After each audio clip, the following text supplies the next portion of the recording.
Jamie Dornan and Dakota Johnson are enjoying happy days together. We live for ourselves.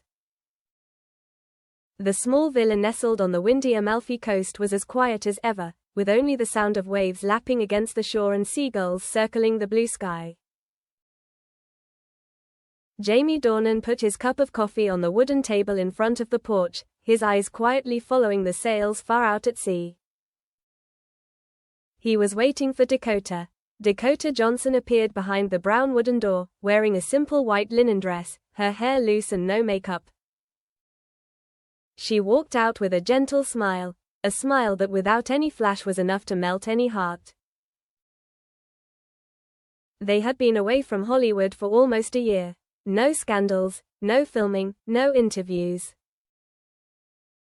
Just two people, two souls that had been ripped apart by the public with rumors, now choosing to disappear from the map of fame, to live truly, for themselves. "You woke up too early," Dakota said, sitting down next to Jamie, her hand finding his as naturally as breathing. "No more phone calls at 3 in the morning, time seems to slow down." "And I like it," Jamie replied, closing his eyes to feel the salty breeze caressing his face. They were once the most sought-after couple in the world. Fans kept shipping them, the press kept asking questions, while they, themselves, didn't know if their feelings were real or not. With so many eyes watching, it was hard to tell what was scripted and what was real. The truth behind the cameras. In 2015, when the first installment of the 50 Shades of Grey series was released, Jamie and Dakota were the center of attention. They weren't just Christian Grey and Anastasia Steele, they were symbols of something taboo, sexy, and mysterious. But when the lights went out, they returned to their cold hotel rooms, each in their own corner. No one knew that behind every passionate scene were hours of exhaustion, and sometimes loneliness. "I was scared of you," Jamie said one evening in Amalfi, as they lay side by side looking up at the stars. Dakota laughed. "Why? Because you were so real, in a world full of lies. You made me forget I was acting. Every time I looked at you, I couldn't tell if I was Jamie or Christian." Dakota didn't answer. She just squeezed his hand tighter. They didn't get together when everyone expected him to. They didn't come out, they didn't deny it, they didn't confirm it. They kept quiet for years, and then disappeared from Hollywood together in the blink of an eye. A sweet escape. They said they broke up, got back together, broke up again. But in reality, Jamie and Dakota quietly withdrew from the world of showbiz after an evening in Venice, where they last met after a premiere. "I'm tired, Dakota," Jamie said, as they sat over glasses of red wine in a small bar known only to locals. "Me too. I found myself smiling on the red carpet and inside I just wanted to scream." A decision was made. Not in writing, not in a statement, just with a very tight grip and a very long look. A month later, they disappeared.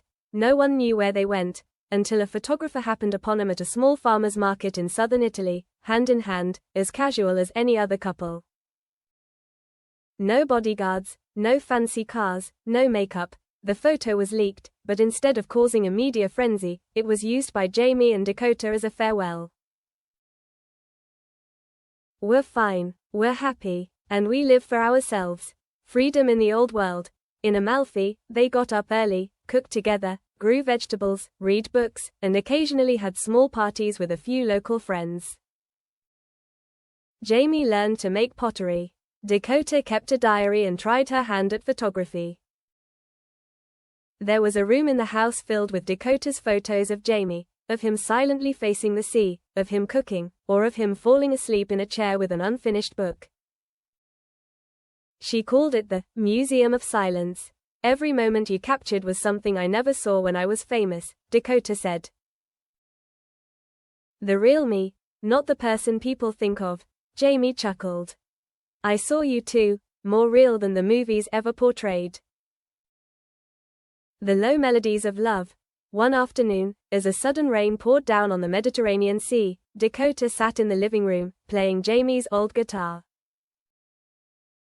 She hummed a nameless melody, as if they had written it for each other. "I never thought love would come from a coaster," she said, as Jamie sat down beside her, a cup of hot cocoa in his hand. "I never thought I would find myself in a role. But thanks to you, I did." Their love was not a whirlwind like in the movies.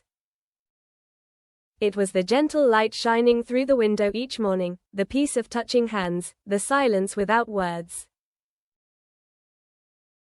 They didn't need Hollywood to prove they existed. They needed each other. We live for ourselves. A year after disappearing from the world of showbiz, Jamie and Dakota wrote a handwritten letter to a small French art magazine, which had refused to exploit their private lives. The letter was printed verbatim, unedited. "Thank you for not chasing us when we chose to leave the spotlight. Thank you for letting us live as normal people. Happiness doesn't come from roles or awards.